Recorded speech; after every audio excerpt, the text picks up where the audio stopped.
On episode 462 of the 40 Plus Fitness Podcast, we meet Dr. Rob Barrett and Dr. Lou Francescutti and discuss their book, Hardwired, How Our Instincts to Be Healthy Are Making Us Sick.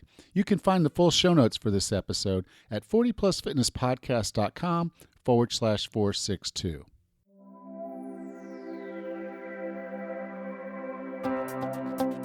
Have you decided you're ready to make a change? To reclaim your health and fitness? The 40 Plus Fitness Podcast is here for you. I'm your host, Alan Meisner. I'm an NSAM certified personal trainer with a specialization in corrective exercise and fitness nutrition. Let me be your coach as you find your way on your health and fitness journey. All right, let's go. Raz, how you doing? Good, Alan. How are you today? I'm doing all right. We are doing the traveling around the country, and we're just dodging left and right to try to avoid this COVID thing. People around us are starting to get tested positive, and so far our testing has been negative. And I have a thermometer that I now carry around with me, and we check our temperatures. And so, trying to do the right, responsible thing, wearing masks in public and doing those things. And so you can have your position about all of that, but the reality of it is, do you really want to take your chances and get it? And right. If I got it, I would say, okay, I got it, and I'd hunker down somewhere for 2 weeks, and then I'd say, okay, I'm probably going to be fine from here on out. But I know a lot of people don't have that, and if you're around someone who's ill, you really have to think about what your behavior is potentially doing to them. Yes. So my daughter is staying with her mother this week because it's closer to her workplace, and her mother got tested as positive. So, not that either of them done anything wrong. It's just they got exposed in some way or another, and now they have to deal with that. And now I have to somewhat deal with that and go get tested again, just because of the exposure. So, just kind of, be aware that stuff's out there, and it's going to get probably a lot worse before it gets better. And even though there's they're news of a vaccine coming out and the testing and things that'll have to go on with that, that's a ways off for all of us. It can seem kind of pretty exciting when they make an announcement like that, like, hey, we've got this thing. They don't have this thing. They have this potential of a thing that they have to start building and manufacturing and apparently keeping below a certain temperature, below freezing, which most freezers don't do today. So there's a lot of logistics, a lot of things will have to go on before we can actually say we're out of the woods on this. So just be safe. And that's what I'm trying to do as we travel through the United States is, make sure that I'm staying safe, get myself tested when I can. And if I get exposed, I'll go get tested again, That's going to be our life going forward for a little while. Yeah, I suspect that's the case for a lot of people. Mike deals with this for work. COVID is an important part of his health and safety responsibilities for his work. So, but we do see time and time again how mask wearing and hand washing has been, really helpful with keeping the count down. And I know the whole world is actually going through a whole new wave of it. And this winter is going to be really hard, especially in places like where we live in Michigan, where it's going to be cold and we're going to spend a lot of time inside. But, again, if you just take a few of those extra steps and wear your mask and wash your hands, it really can do a lot to protect you. And like we've also talked about, Alan, you and I, being healthy, just taking the extra step and taking care of your physical health will also be a huge part of the process of keeping you healthy in the long run. Absolutely. Well, let's go ahead and jump into the interview then. Our guests today are a PhD from the world of social science and an MD from the world of medicine. They combine forces to bring this emerging human crisis to light. They share fascinating facts and little-told stories to weave together real-life cases that describe how our ancient evolutionary drives are propelling us toward ill health and disease. With no further ado, here is Dr. Rob Barrett and Dr. Lou Francescutti. Dr. Rob, Dr. Lou, welcome to 40 Plus Fitness. Thanks for having us. So the book is called Hardwired, How Our Instincts to Be Healthy Are Making Us Sick. And one of the things I have to say about this book is it's very unusual that I'll read a book and learn more than one or two things, because I've had so many guests on in health and fitness, and honestly, most books are just repeating something I've read somewhere else. And occasionally, someone will pop in with some new idea, some new thing I've never heard. But I got to the first chapter, and I was like, "Oh, wow! I didn't know that was that bad." And get to the next chapter, and like, that's very interesting. I've never heard about those people before. And then the next one, oh, so that's what was going on with me. It was just like every chapter, I'm like, just kind of a new thing in my head. And so really, really great book. Yeah, thanks very much. Part of that was by design. When Dr. Lou and I sat down and realized that we're both asking the same question: why do we do the things that we do? But from different standpoints. Dr. Lou being an ER physician, so he sees that in the medical world, and me seeing that mostly in the social science world.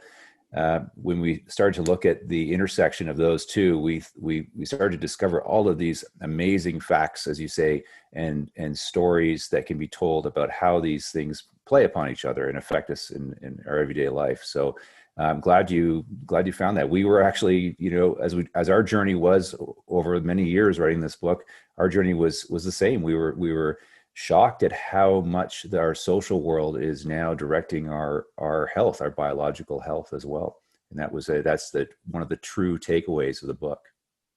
You know what the aha moment for Rob and I when we were doing a previous interview was that humans, as well designed as they are running on outdated software. So the software we're running on served us well, for the previous million years. But the fast-paced environment of today's world leaves our brain confused as to what to do. And, Rob explains quite nicely that we have too much choice in food, too much choice in, social media, too much choice in everything. And with that choice comes the consequences of bad decisions that are driven by something that's hardwired into us. I mean, dopamine drives humans. You get rewarded for water, you get rewarded for food, finding water, finding food, and having sex. And having sex is the greatest dopamine release in your brain. And that's because, humans want to be around for a long time. But if you have access to too much food, 24 hours a day, 365 days a year, we have to sort of ask ourselves, why is this obesity epidemic all over the world? It's not just in North America, it's all over the world. And we really believe that we're not wired properly. And so what we need to do is patch our software to make sure we can live in these modern times. Yeah. One of the first things you got into in the book was, quite frankly, was terrifying. I worked in the oil and gas business, and so we were, it was safety, and anything that went wrong, like you took a step wrong, walking up the steps, you were supposed to write up a paper of a near miss, and so safety was just drilled into us. In fact, it was actually a part of our bonus. If we had safety events above a certain threshold, we didn't get that portion of our bonus. Which made sometimes me question a lot of the reporting. And as an auditor, that's, part of what I was like, okay, are we doing this right?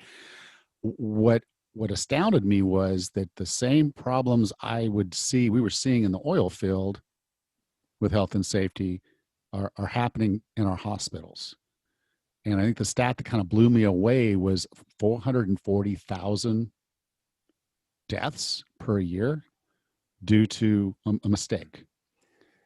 There was a study that came out of Hopkins that basically said hospital-related injuries were the third leading cause.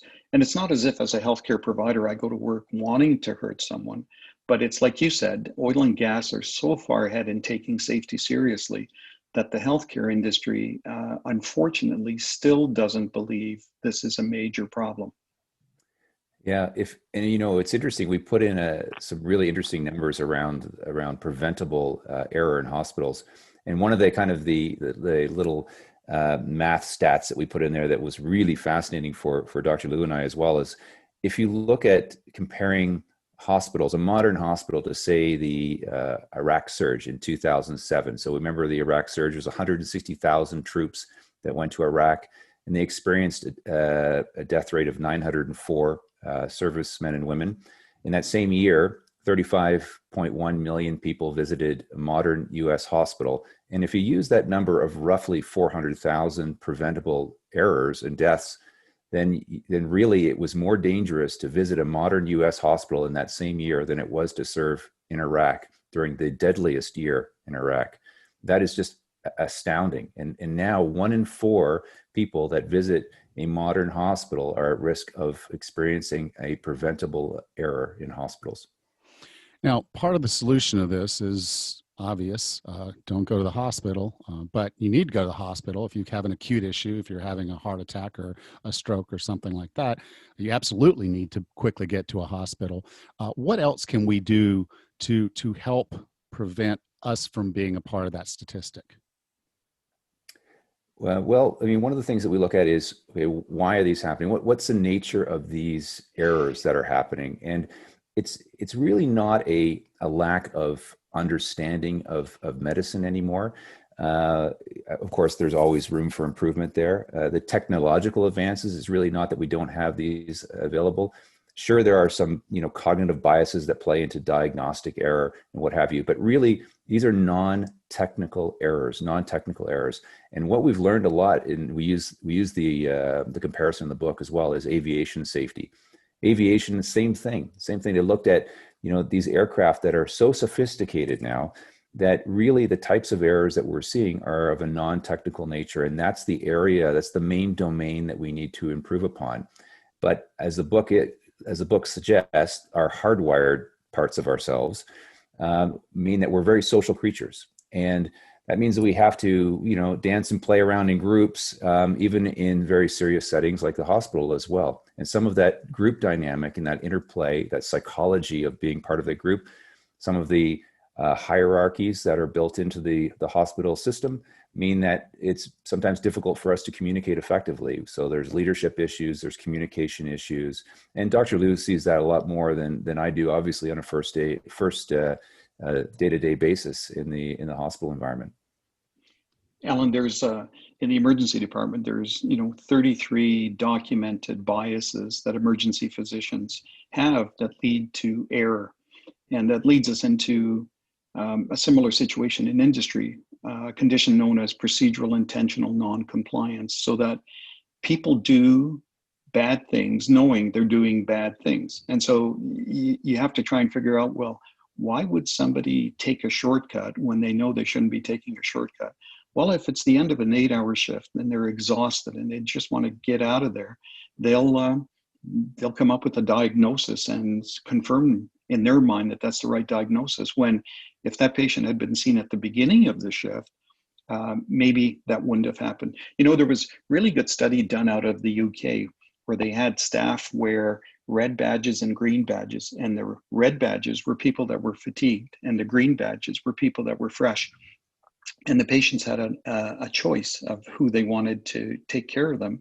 And they always chose the person that had, the more sleep and that was relaxed. So when you said, what can people do? First thing is make sure a healthcare provider washes their hand right in front of you before they touch you. And if they refuse to, then don't allow them to touch you, raise a stink. And the other thing is ask them how long they've been up.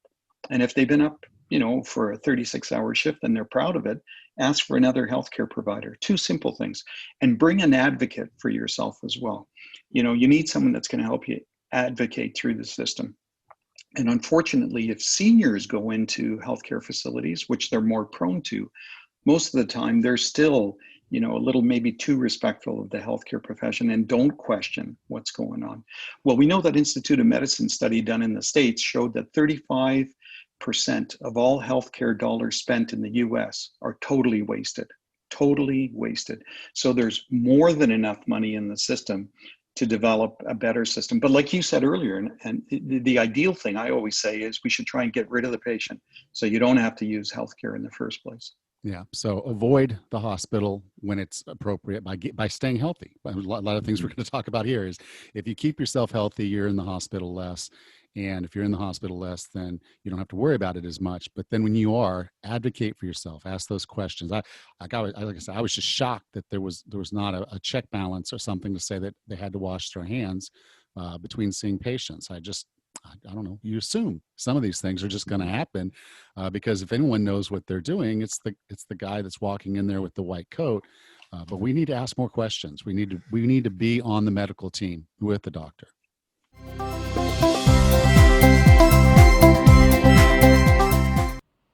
This episode of the 40 Plus Fitness Podcast is sponsored by Free Lunch Coffee. If you've listened to the podcast for long, you know I enjoy starting my mornings with a good cup of coffee, or 2 or 3. You've also probably noticed that I love having sponsors that go above and beyond just making good products. Let me introduce you to Free Lunch Coffee. Free Lunch Coffee gives away 50% of the money they make to end hunger in the lives of young children. Each bag of their coffee provides 10 meals to children in need.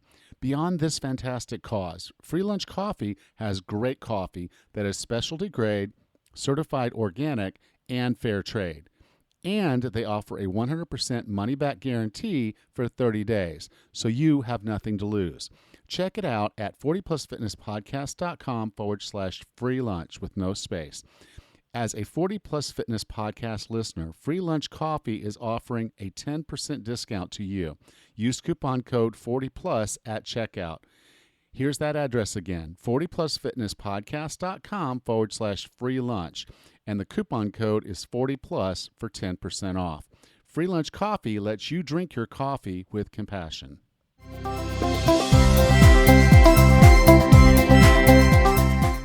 I don't think anyone right now doesn't know that willpower is a finite resource. And if we get fatigued, sometimes willpower just gets weaker. That's why it's easier to eat ice cream after dinner than it is that you would not necessarily eat it for breakfast, because you know better.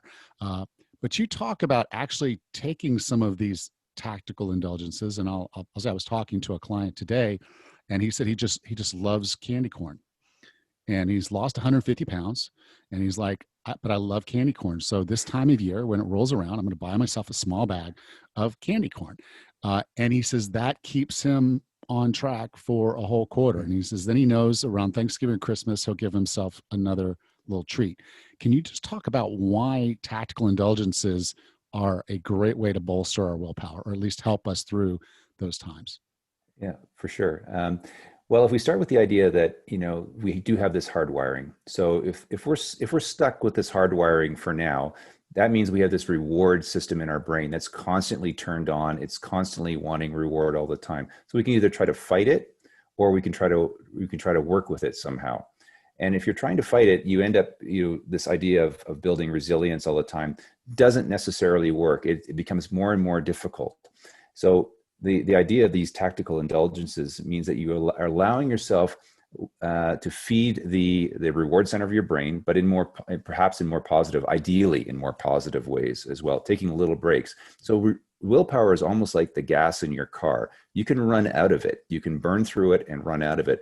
You have to keep adding it. You have to keep replenishing it as well. So there was a great experiment that illustrates this, and it was the cookie and radish experiment. And what they did was they had people have either some cookies or some radishes in a control group, and then they had them do some math problems afterwards, some really challenging math problems. And they found that the ones that had the cookies did a lot better, and they were able to last a lot longer with the math test. And that's because they were able to free up some of that willpower by some small indulgence that allowed them to not have to sort of double up on their willpower, like, eat these radishes while other people are having cookies, and then go into this tough math experiment. And that was a kind of a doubling up of willpower. So we have to be able to allow ourselves this flexibility to have these small indulgences. And we see that even in athletes as well. And that we talk about that in the book. And this is, very fitting for the theme today as well. So in elite athletics, obviously athletes are extremely disciplined. They are among the most disciplined people on the planet to be able to get through these excruciating workouts. But between those workouts, they allow themselves downtime. And, they maybe have a race, and then they, watch a corny movie, they eat some, indulgent food. They allow their brains and their bodies to be able to have this tactical break before they have to start again. And that allows them to refresh the system, to add that willpower back into the gas tank. So it's a very, very powerful tool, and it's one that a lot of people don't necessarily understand how to use that. And if we are truly hardwired, we have to work with that reward system. We can't work against it. You know, it's interesting you said that, because with the COVID and the pandemic, everything that's going on, a lot of football games in the pros are getting shifted around. And so they, you know, it's kind of interesting that we're interviewing this guy and said, you know, you were supposed to have a game and then you didn't have a game. And now it's been 16 days since you were having a game. What did you do? And he said, I sat with my wife and watched a movie and had some wine, you know, and like that was something he would never have done during the season. But because he had that break, he just used that opportunity to basically have an indulgence. Yeah, absolutely. Absolutely. Yeah. It's really, really important. And we see that in top performers all the time. I've talked to people who are executives as well. Maybe some of your listeners relate to this, where they have to be on all the time. They have to be on their game, and then they go and travel, you know, on an aircraft somewhere, maybe overseas, and that break to be able to sit down, put on the headphones, watch a, you know, crazy movie, just to relax. And they say that it almost resets them. It's that refreshing way of resetting your brain, and then you can go back to your A game again afterwards. So these are feeding our reward system. It's the same dopamine pathways that we're feeding, but we're trying to feed them in more positive and conscientious ways. Alan, sort of related to that is people don't appreciate the importance of volunteering. So volunteering your time releases something within you. And people that volunteer are, it's estimated 40% happier than people that don't volunteer. So, you know, your listeners, if they're not currently volunteering right now, they should try it and see if it makes a difference in their lives. I mean, happiness is 50% genetic. You either have it or you don't. 10% of it comes from having more money. But we know that 40% of it comes from volunteering and strong social support networks. So people should not underestimate the power of volunteering. Yeah. And that rolls right into the Rosetta Effect. This was fascinating. I guess Rosetta was a town in Italy, and especially long-lived folks. And they moved to, I guess it was Pennsylvania, right? Mm-hmm. And they set up another town called Rosetta. And it was all these people, immigrants coming over and staying in that one town, and they didn't have heart disease. And it was fascinating, and they started studying them. And then 2 generations later, all that's gone. And you're calling that the Rosetta Effect. Could you talk a little bit about that? Sure. I mean, Dr. Liu may want to talk about the clinical side of that, but what to start off, it's a very interesting case because, yes, the population, despite their lifestyles, first of all, they were hardworking. They lived and worked in mines. They worked in mines. They didn't have especially great diets. They drank, gallons of wine. So the typical behaviors that you might associate with having, a fantastic cardiovascular system weren't necessarily there, but yet they were noticing that they were lacking a lot of coronary artery disease or coronary diseases. So they wanted to look into the effect of that. And the traditional medical analysis of them wasn't necessarily yielding an answer. So they had to look at other areas. And one of the most fascinating and it seemed like the determinant factor was the sense of community that they had. So Dr. Liu mentioned volunteering, and it's that social support, that network that seems to be absolutely critical to our health. And we know that intuitively. If you feel that your family or your friends have your back, you sense that if you were to fall on hard times or whatever, or you needed to pick up the phone and call them, that they would be there to help you in a second. That intuitively feels good. It's a stress lowering mechanism in your life, and so that was one of the most fundamental findings of that, and it's a great case for the book as well, because it does illustrate that nexus or that point between our biological medical selves and our social world, and how our social world is so very important. The tying into Rob's comments, that's why the UK has a minister of loneliness. That's why United Arab Emirates has a minister of happiness, because the literature is now starting to show us that loneliness is worse for your heart health than smoking. Now, I mean, that's pretty powerful when you stop and you say to somebody, loneliness is worse for your health than smoking. And so, you know, volunteering is part of it. Strong social support network is part of it. And this all ties in with the increase in suicide rates that we're seeing as well. That ties in with a lot of social media factors that hopefully we'll talk about. But, you know, you should be saying to yourself, come on, guys, you're trying to tell me that loneliness and volunteering these are such basic things that don't cost anything. You're absolutely right. They don't cost anything, but the impact they have on you is phenomenal. I think I read in your book, it said that loneliness actually changes the shape of your heart, the left ventricle. Yeah, we do talk in the book about the changes in our body.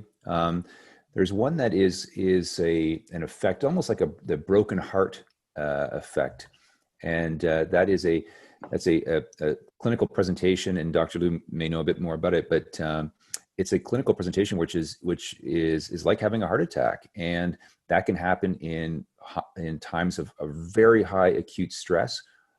We see it. They call it the broken heart effect because you see it oftentimes with the death of a spouse. You're going through that horrible grief that is so very stressful for you, and that can actually play out in the actual way that your heart is working. And you know, the widow and widower effect is very real, where the risk of dying after the death of a longtime spouse is very high within the first year or two, much higher than the general population as well. Now, I told you I had worked in the oil and gas field, and as you might imagine, when the market's good, everything's great, and when the market's bad, everything's really bad. And so I went through about 3 years of just continuous layoffs until finally my name was on the paper along with everybody else. It turned out to be a blessing because I said I was definitely not going back to that kind of lifestyle. You brought up something called alesthetic load, which is basically, I guess, an accumulation of stress. And I have to believe that was my problem, because I got to a point where everything hurt. Everything just bothered me. It felt like I had no resilience to stress. And I really feel like that's what it was. Yeah. Can you talk about alesthetic load and what causes it and what we can do about it? Yeah. So when we talk about alesthetic load and allostosis, we're talking about the cumulative stresses that impact us on a day-to-day basis and chronically as well. It's, as you say, it's the idea of that wear and tear that happens on the body over time with all of those stressors. It can be psychological, it can be social, and it can be physical as well, doing night shifts and all this kind of stuff. All adds to this sort of wear and tear. So we want to be able to manage that, of course. And you know, if we start to venture too far into the stress side of a so-called bell curve, if the middle is the optimum, then we're constantly living with stress. It's a chronic stress condition, and that will obviously bring us down over time. And you know, and the same thing if we're under stressed as well. That can be a challenge, a different type of challenge. But we want to kind of stay in the middle, and really, we talk about having almost like a flow state. You're staying right in the middle. You're on your game. You're optimum, but your body and your brain are essentially evolved to be able to manage this type of stress. And what we're seeing, and we talk about in the book Hardwired, is that we are in a super saturated new ecosystem, essentially, that is creating so much stress that we're having a very difficult time staying in that happy place, right in the middle, that optimum. And so now we're walking around with all of this weight of the world stress on our shoulders, and it's having a real, you know, health effect in terms of our actual physical health as well. And Dr. Liu probably sees that all the time in terms of stress in the clinical environment. Yeah, let me just add on to that and back up a little bit. So if that stress is present in a pregnant female, that stress actually has an impact on the fetus, so much so that it can change the genetic structure of that fetus. It's called epigenesis. And so that, in combination with adverse childhood events, so that's child abuse, child neglect, child malnutrition, will stick with an individual and manifest itself later in life with increased cancer rates, increased diabetes rates, increased asthma rates, increased obesity rates. Just about every chronic disease can be linked back to adverse childhood events. And the stress, especially in pregnant female, is directly transferred to the fetus. So, as far as I'm concerned, the most important members of our society are obviously pregnant females and kids, in the first 18 months of life. What happens to a child in the first 18 months of life regarding adverse childhood events is going to be with them for the rest of their lives. Some of your listeners may wonder, why am I so behind the 8 ball? Well, if you were to go and do a little bit of a forensic analysis of your upbringing, a lot of the reasons why you are who you are today, can go right back to when you were in your mom's uterus. Now, a lot of people, and I fit this list at one point. I've tried to move away from it. I don't carry my phone with me unless I have to. So right now I'm recording this in a spare bedroom, and my phone is in the living room. Now my wife, she couldn't stand that. If her phone was in the living room, she's in the living room, because she uses the video games and the social media almost as she feels like a stress release. For me, it's the exact opposite. I feel stress every time I get on social media. But you brought up the term called nomophobia. Again, first time hearing that word. Can you explain nomophobia, and then kind of why? Obviously we didn't have social media when we were designed, and it's a new thing, a really new thing. I know some folks out there might not realize it, but we were all born. If you're over 40, social media didn't exist when we were born. Kids are being born into it now, where they're on social media and playing these video games before they really even look like they should be able to hold a phone. Can you talk about this? Because this is actually, I think, this is going to be big. This might be, in my opinion, going forward, one of the biggest health risks that we have in front of us. Yeah, absolutely. So yeah, nomophobia is a kind of fun word, but it's basically a fear of being without your phone. It's that panic. Where's my phone? And you're patting your pockets and you're looking for your phone, and so it's that fear of being without it. It's not necessarily a fear of losing it. It's a fear of not checking it all the time. So it's funny that the spouse thing, there's about 20% of the population would rather not see their spouse for a week than go without their phone for a week. It's a sad statistic. It is. But yeah, and about 90% of the people out there will check their phone and look at their phone before bed. And there's all sorts of things that happen in your brain with the light that comes off the phone, that the blue light that affects you with melatonin. But really, it has to do with the social side. And it's that ability to not disconnect yourself from what's happening on the phone, the content on the phone as well. So we especially see this in young people as well. So about 90% of them as well sleep with their phone, like right beside them in bed. And about 1 in 5 people will, especially younger people, will wake up in the night to check their social media, because it's so arousing for them to do that. So there's a couple of things. One is that as our brains get a very positive reward from looking at our phones. So we get this, as Dr. Liu had mentioned, this dopamine reward center in our brain. It lights up when we look at our phone. Every time you pull your phone out of your pocket and you look at it, you're getting a hit of dopamine. There's other things that have come out with some of the research too. So oxytocin, which is the cuddle hormone, the love hormone that you would have between a mother and a baby, between a couple that have been together in a long, loving relationship, that oxytocin, that feel-good hormone, is also released as well. But we also know that very heavy social media users also have higher rates of depression. So you have this sort of positive thing that's happening, but in the long run, in the big picture, it's quite a negative one as well.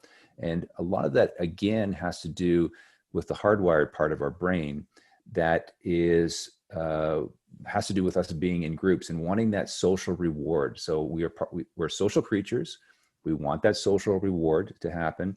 And so all of these likes and everything else that we get on social media stimulate our brain, and we can't get away from it. We can't get away from it. But at the same time, a lot of times social comparison in itself doesn't make us feel great. we compare ourselves to others, and it's sort of that, comparing yourself to the Joneses sort of thing, the neighbors. And when you compare yourself, you can't help but look at the things that are on social media that you might not have, that, you wish you had. And a lot of times it makes us feel a little bit negative about ourselves as well. And Dr. Lou talks about that all the time, about how that, that the ability to appreciate yourself and that self-love is still very important. It's a matter of then coming and doing a reality check. So you can create whatever persona you want online. It's very simple to do, right? So what you do is you create this image of yourself and your family and your life. But reality is that's not what it's like. And the reason you do that, as Rob said, is you want to belong to part of a group, right? That's how we've survived as a species for so long. And so when you get the like, you get the dopamine hit. When you get, people retweeting you, you get the dopamine hit. But, it also brings out the worst in us. And all you have to do is take a look at Twitter. And sometimes what happens with Twitter, and it's like people check their filters at the door. And if it's on your mind and you should have slept on it and you don't, and you tweet it out, you can't pull it back. And so that just perpetuates a cascade of things. And for our young adolescents, belonging is so important. That's why they constantly feel that they need to be present, because if somebody makes a comment and they don't respond, then everyone else seems to gang up on them. And I don't think it's a coincidence that suicide rates amongst our adolescents have shot up by 35% in the last little while. I mean, I see kids in our emergency department on a regular basis that are self-mutilating and attempting suicide that I've never seen before. I teach at the university, and whenever they poll our university students, suicide is on their mind. Mental illness is on their mind. We're raising a generation that's not going to live as long as we did. That's the first time in history that we're losing traction, and part of it is the opioid crisis. And so you start taking all these things together, and I think the book is a wake-up call to everybody, to our politicians, to our policymakers, to our teachers, to our doctors, to our podcasters, to our influencers.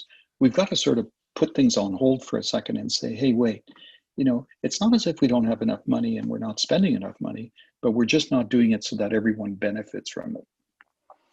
Yeah, I at one point in time when I got Facebook, I was like, I'm only going to have people on Facebook that I really know. And I would go through a process about once a year. If I had more than 150, and I think that actually it was ironic that that's also the number you've said we have connections in our lives, about 150 real connections. And if the number got over 150, and being a numbers guy, being an auditor and accountant, I love even numbers like a 50 or 200 or whatever. So I was at that 150 number, and I'd pare it back down and pare it back down. And then, get a little harder as I went along. And then I'm like, okay, maybe I can let it go up to 200. I might have 350 Facebook friends right now. And I bought an application that takes all the political posts and hides them. It takes all of the fluff stuff and just hides it. And any word I want to put in there. So if I just decided for a day I didn't want to see anything about COVID, I could hide it and I wouldn't even see it. It puts my timeline in order, so it's not Facebook playing that algorithm to dance in my head. It's in the order it was posted, and I can go back to the last post I saw and know that I've seen my whole feed. And there's no reason for me to be on Facebook anymore because I've seen everything that's there. And then I put the phone down. I don't let Facebook send me any other videos or any other things they think I want to see, because they're playing into this whole dopamine, get you on there, keep you on there, and then just keep feeding you the content. It's a formula, and they've got it down really, really good. Yeah, absolutely. And the other thing that happens too is we especially with the 24/7 news cycle, and obviously the political conflict on both sides of the fence there, we get caught in this sort of fight or flight response all the time. We're always whenever we pull our phone out, we're looking at the news. It's activating that part of the brain that is really stuck in almost that very prehistoric evolutionary fight or flight stage. There's all sorts of chemistry in our body that then gets affected by fight or flight. That is the cortisol levels and everything else is, we're bathed in this, and that is, very detrimental to our health and our fitness and everything else in our routine. And then in the young people too, if they're stuck in fight or flight, either because of screen time or because they're getting caught up in some of the political drama, and they're confused and afraid about the world as well, then everything starts to become a threat, and they lose that ability to, sit back and use that sort of executive function of the brain and say, hey, I can filter this and I can make sense of it in a more rational way. They get stuck in that fight or flight as well. And what you end up happening is they start to become hyper reactive to the world around them. And if you're hyper reactive, then once again, you get on social media and you see these, the back and forth of the arguments going on social media, and you start to become very reactive to that, and you start to take a side and you start to get involved in that. So it's almost a self-fulfilling prophecy. This fight or flight is very difficult to get out of. And so again, as Dr. Lou said, we're the generation that is now coming up, the young adolescents, the kids, the adolescents, and the emerging adults, the ones that are at the college and university age, those are the ones that we're seeing the effects of this now that we're talking about in the book. Yeah, but I would say it's even happening for people over 40. I'm seeing it more and more in just the people I interact with. Something will blow up, and you're like, that's not who this person, if I was sitting with them at a restaurant and we were having dinner, that's not something they would say. But something here is driving them to an extreme behavior, and it's the stress of the whole thing. They want to be right, I guess they want to be right, but it's just that blow up, and it's really kind of bizarre to see that kind of behavior in someone who wasn't on social media 15 years ago. Yeah. So one of the things that I'd suggest for your listeners is that they become familiar with the concept of emotional intelligence, so that they have a really good understanding of their emotional intelligence. And there's plenty of good books out there that you can buy and do this assessment and get a printout of what your emotional intelligence is like. And then the next most important tool that they need to have and practice and get good at is the art of having a crucial conversation. Most people don't know how to have a crucial conversation. And unless you can get a really good check on your emotional intelligence so that when you're about to enter a crucial conversation, otherwise you'll end up with road rage. Road rage is a perfect example of emotional intelligence gone wild and inability to have a crucial conversation. Because once you get into that situation, it's like Rob said, humans will do three things. You'll either freeze and try and camouflage and blend into your surroundings, you'll turn and run, or the hair on your back's going to go up and you're in a full fight mode. And I see this every shift in emergency. Somebody gets their face punched out because they looked at somebody the wrong way or said the wrong thing. And it's pretty frightening. Good advice I can give your listeners is you're driving and somebody cuts you off, lay off the horn, ignore them. I mean, you don't know what's going on in that individual's life. You don't know what happened to that woman that day. You don't know what happened, and you don't know what they're on. With this opioid and meth epidemic that's out there, somebody will kill you just for the sake of killing you. So I don't want to frighten people, but just have a really good check on your emotional intelligence. And if you do get into a conversation where you sense it's not going to be a good one, just say, hey, listen, we're about to have a crucial conversation, and let's follow these certain rules. Absolutely. I appreciate that. Dr. Lou, I define wellness as being the healthiest, fittest, and happiest you can be. What are 3 strategies or tactics to get and stay well? Well, it all depends. So most of your listeners probably are at the advantage that they have a roof over their head, they have some sort of income, and they have the ability to want to get better. I would say, the first advantage would be, let's make sure everyone has a roof over their head. Let's make sure everyone gets as educated as they can so that they can, find a good job, keep a good job, find a good mate, and create a nice, strong family. That's healthy for you. The other thing is we have to understand that we're in far more control than what we think we are. And I think the last one, and Rob can refine them, I think the last one is to just understand that we're running on outdated software. And that's why life is so difficult for all of us. And, the sooner we understand that we have to work even harder at it and develop our own strategies and our own sort of patches to make sure this software is operating in the 21st century. And not to be afraid of saying, I'm lonely, things aren't working, I'm not happy, I need help. That's the first sign of getting better, is saying that you want to get help. And stop comparing yourself to others, because you'll always find someone that's worse and you'll always find someone that's better. Thank you. Dr. Rob, I'll ask you the same question. I define wellness as being the healthiest, fittest, and happiest you can be. What are 3 strategies or tactics to get and stay well? All right, I'll just build off of what Dr. Liu was saying there. I think that, what we talk about in the book is, and I think the book's purpose really, as Dr. Liu was saying, is a great word, is a wake-up call. Really, it starts with understanding. So it's understanding ourselves and our bodies. And that's always what we want to do in fitness and health, is that, how does my body work? How do I get better at everything? So really, this book is about understanding. It's like a health enlightenment, really. So we talk about the why. So Dr. Liu's always said, why can't I get, why can't I lose weight, or why can't I stick to this, diet that I'm supposed to be? And, as a doc, he gets those questions all the time. And really, this book is to try to help you understand the whys. And you mentioned it right off the bat, that there's some really interesting facts and figures, and understanding yourself. I think that's the first thing, is understanding ourselves. And we do that in health, and we do that in fitness right off the bat. The next thing, I think, is really understanding what parts of us are hardwired in.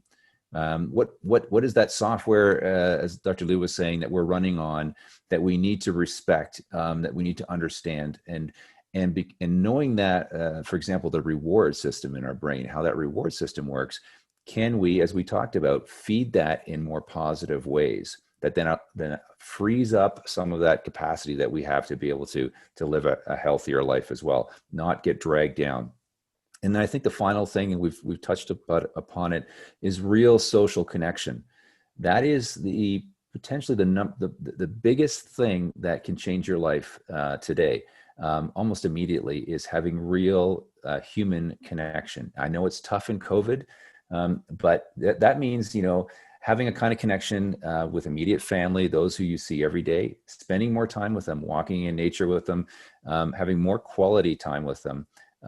And not just typing on phones in terms of how you communicate with others, but having real face-to-face conversations with them as much as you can. That social connection bit, and Dr. Liu mentioned it too, the loneliness aspect, is probably one of the biggest takeaways from the book. And it not only gives you good health, it gives you happiness as well. So one of the longest studies in the world out of Harvard University, which they started in the 1930s, when they looked at in this case, it was men over the course of their lives, those from fairly privileged backgrounds and those from less privileged backgrounds. They found that at the end of their life course, they essentially said, it wasn't the money that made the big difference. It wasn't the great job that made the big difference in my life in terms of happiness, even though they thought that was going to make them happy. It was the social connections and the strong social networks that really, really mattered. And those that had the strongest social networks had the greatest health biometrics as well when they tested them. Alan, one thing listeners should understand is that you're given 2 ears and 1 mouth, so you should always be listening twice as much as you're speaking. And that's a very hard thing for most of us to do. But, if you want to connect socially with others, you have to become a really good listener, like a really good listener. And the best way to do that is to repeat what you heard back to the individual so that they understand you're really listening. And the other advice is St. Francis of Assisi said, use words, but only if necessary. So in other words, don't yap too much. There you go. Thank you for that. If Dr. Rob, Dr. Liu, if someone wanted to learn more about the book Hardwired, or anything else that you guys are doing, where would you like for me to send them? Well, we each have websites. So my website is drrobertbarrett.com. So Dr. and then Robert Barrett, BARRETT.com. And Dr. Liu's is drlou.ca. So DRLOU.ca. Excellent. You can go to 40plusfitnesspodcast.com/462, and I'll be sure to have links there. So Dr. Liu, Dr. Rob, thank you so much for being a part of 40 Plus Fitness. Our pleasure. Great.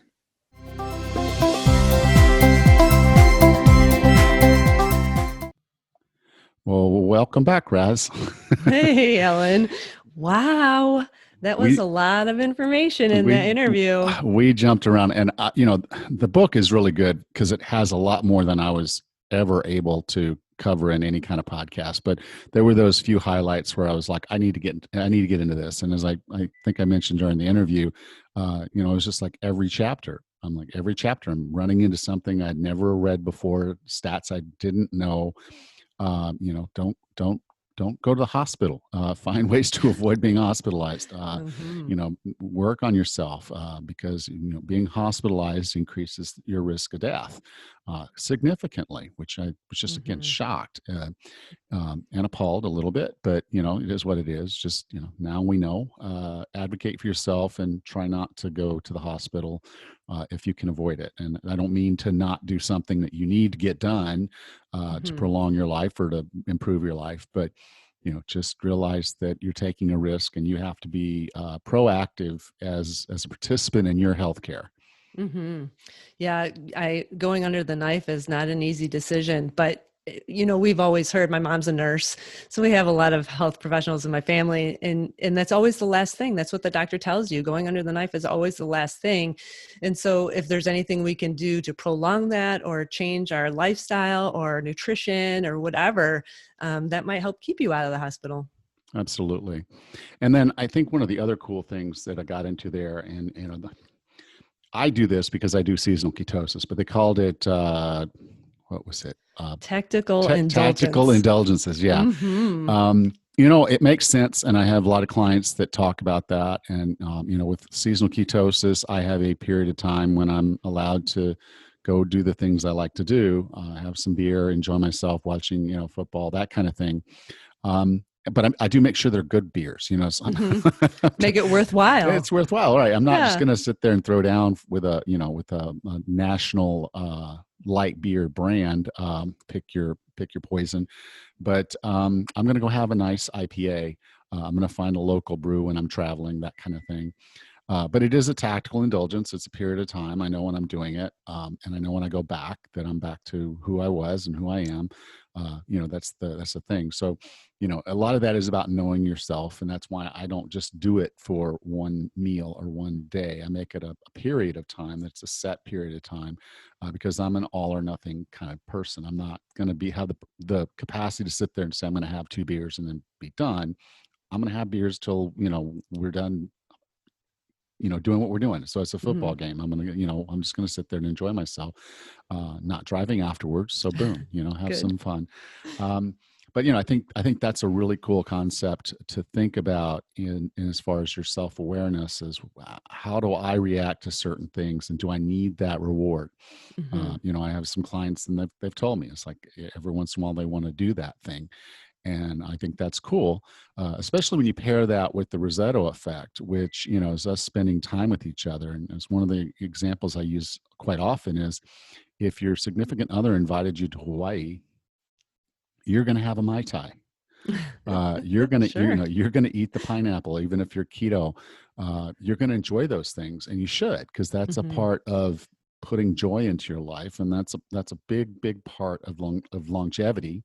And that's how I, when I say I'm defining wellness, I include that. I probably should have used the word joy instead of happiness, but to me they're somewhat synonymous. If you have enough happiness, I think it's called joy.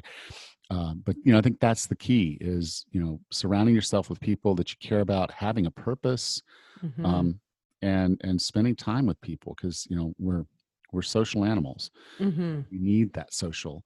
I've said this before. I hate that they use the term social distancing, because that's not what we need to be doing. We need social adherence. We need to be close to each other socially. Now, we might need to physically distance, which is the case. If I'm testing positive, I'm not going to subject someone to COVID just to be close to them. But I am going to physically distance. And so I think that's just one of those concepts that's really, really important as you're looking at wellness. For sure. They mentioned the Rosetta Effect, and having the social support group, and how that is so critical for somebody's happiness. And that's really hard right now with COVID. And a lot of places throughout the year have had to quarantine. We had to shelter in place in Michigan, or a lot of states did. And it's hard. And even now, getting outside with normal groups is really difficult and limited. Yeah. It's hard. It is hard. It is hard. But, and obviously we talked about social media on the show. And social media is not necessarily the answer to being socially connected. I think it can be as simple as picking up the phone. Zoom is an excellent tool. We're using it for this interview or this discussion, and so I can see Rachel right now. We're right here, and even though I guess we're probably driving distances, we're recording this about a little over 2 hours away. We can have this kind of conversation, and we could have this conversation even if I were still in Panama. So I think that's what makes this technology pretty powerful, is you can still visually connect with someone. You can still be engaged with someone, and you don't have to necessarily physically be in the same room with them. So we do have that, but when you can, call your mom, visit your mom, go see your dad, spend some time with them, have a beer with them if it's a tactical indulgence. Yeah. Yeah, we've done a lot of that this summer, actually, since the weather's been so nice. We've been able to organize activities outside. So we'll sit out on the back patio at my parents' or my in-laws' house and, just spend time. And it's safer outside. You can social distance easily. And the weather's been great for that. Although it's going to be much harder to do the same thing this winter when it's going to be as cold as it gets up here in Michigan. Not quite the same. I don't even understand why you go that far north. I miss Florida sometimes, let me tell you, and mostly in the winter. Yeah. But Zoom is the next best thing, and that's how we're going to have our Thanksgiving. It's how we're going to have Christmas, and our birthdays have been on Zoom this year, and it's the next best thing. Yeah. Well, hopefully, again, they've got the vaccine together, and they're working on that, and provided it doesn't turn into the movie Legend, super zombies running around everywhere because they got the inoculation. Hopefully all that'll start to work out, and by particularly by this time next year, COVID will be somewhat of a memory. I sure hope so. Yep. But still one. Yeah. I'm not one to push for an end of 2020. I know a lot of people are like, oh, this is the worst year ever. I think they had it worse in some of the like 1818 and 1812s. And if you kind of look back at history, we were actually in pretty good shape when you break it all down. But I'm not one to let days go. I'm going to make every day count. I'm going to enjoy every day. I'm not going to say, let's get to 2021 anytime sooner than we need to get there. Enjoy your day and find joy in every little thing. If you don't have a gratitude practice, get one. Sit down for just 5 minutes each day. If you want to journal it, that's awesome too. But find those things that bring you joy, and then spend more time doing that. Even if it's a little 5-minute increments, spend more time doing the things and socializing with people and being with people that bring you that thing, and that's going to be so much more benefit for your longevity than me even telling you what to eat or me telling you how to exercise. It's really about putting it all together in a balanced lifestyle that makes sense for you. Yeah. Happiness is such an important part, and whatever it takes to bring you that joy every day, it's important to really search for that, to go after that, not just let it happen. Happiness just doesn't happen. Sometimes you need to go for that. And for me, I like to exercise. I love my run clubs. I've got a really positive relationship with social media, mostly because I follow runners who are always inspiring and motivating. So, but it's important to take some time out of your day to do that one or two things that really helps you find overall happiness and joy. Absolutely. All right. Well, Rachel, anything else we need to go over before we sign off? No, this was a great interview. I think I might need to read that book. Thank you. It is a good book. Like I said, every chapter was something special in that book. I learned a lot from the book, and having done over almost 300 interviews, for me to learn something new, not just once or twice, but practically every single chapter. This really is something that I think is a well worth the time and the effort to read. Fantastic. Well, thank you so much. All right. Next time on the 40 Plus Fitness podcast, we meet Dr. Tom Cowan and Sally Fallon Morell and discuss their new book, The Contagion Myth. Until then, have a happy and healthy week.